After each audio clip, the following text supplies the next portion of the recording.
आप सभी को नमस्कार। दोस्तों, हाल ही में हमारे देश में संविधान संशोधन की बात बड़े स्तर पर चल रही है। कुछ नेताओं के द्वारा भी ये बात उठाई गई है कि संविधान संशोधन की नीति जा रही है। आखिर क्या है संविधान संशोधन?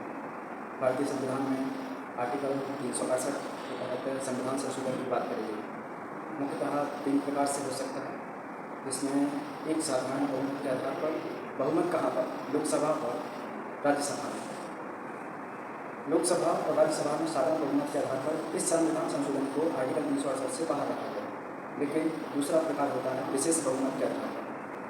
उपस्थित और मतदान करने वालों का 2/3 बहुमत के आधार पर इस प्रकार का संशोधन होता है। 2/3 बहुमत और आधे राज्यों का सहमति, आधे राज्यों की विधानसभाओं से साधारण बहुमत के आधार पर सहमति की आवश्यकता होती है। इन 3 प्रकार से संविधान में संशोधन किया जा सकता है। लेकिन एक केस हुआ था 1973 में, केशवानंद भारती बनाम केरल राज्य।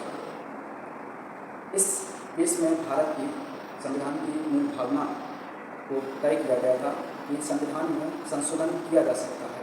कल के दिन अगर कोई पार्टी, कोई ऐसी राजनीतिक पार्टी जो आधे से अधिक राज्यों में आ जाती है और केंद्र में लोकसभा और राज्यसभा दोनों में उसका विशेष बहुमत है, उसके बावजूद भी संविधान की मूल भावना को नहीं परिवर्तित किया जा सकता है। आखिर क्या आता है मूल भावना में?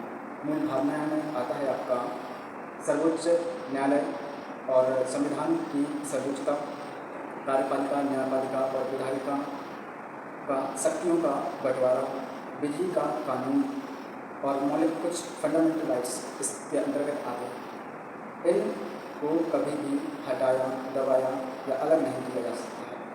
विधि का शासन होगा और सर्वोच्च न्यायालय जो है वो यह तय करेगी कि अगर कोई भी पार्टी, सरकार इस मूल भावना के खिलाफ जाती है, सर्वोच्च न्यायालय को ये पावर दी गई 1973 में कि वो इस मुद्दे को कर दे और भारत में एक लोकतांत्रिक व्यवस्था को बनाए रखें। ऐसा इसलिए किया गया था क्योंकि भारत के बाहर, चाहे आप अभी हाल ही में देख लीजिए म्यांमार, बुर्किना फासो और अफ्रीकन बहुत सारी कंट्रीज़ में और मध्य एशिया में हमें आए दिन संविधान बदलते हुए देखने को मिले, वहाँ सत्ता परिवर्तन देखने को मिली है।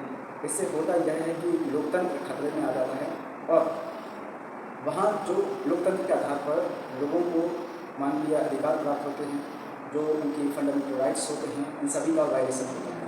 उनको सामाजिक, आर्थिक, राजनीतिक न्याय नहीं मिलता है, उनके जीवन का सामूहिक विकास नहीं होता है। इन सभी विषयों को ध्यान में रखते हुए भारतीय संविधान की मूल भावना को ध्यान में रखा गया था और इसे मजबूत बनाया गया ताकि संविधान में ऐसा कोई संशोधन न किया जा सके।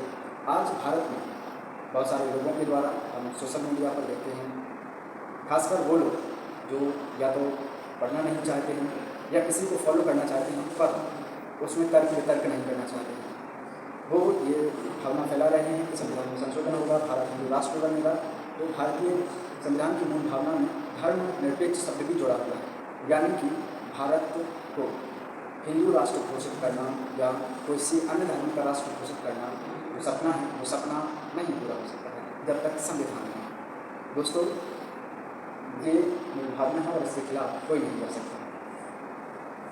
अभी तक हमारे देश के बाहर, चाहे वो अफगानिस्तान हो, म्यांमार हो या फिर अन्य राष्ट्र जो धर्म के आधार पर बनाए गए हैं, वहाँ शांति व्यवस्था या कानून व्यवस्था लोगों के हिसाब से नहीं है या लोकतंत्र के हिसाब से नहीं है। वहाँ कहीं ना कहीं दो धर्म के बीच में, दो भाषाओं के बीच में हमें आए दिन उपद्रव देखने को मिलते हैं, दंगे फसाद देखने को मिलते हैं।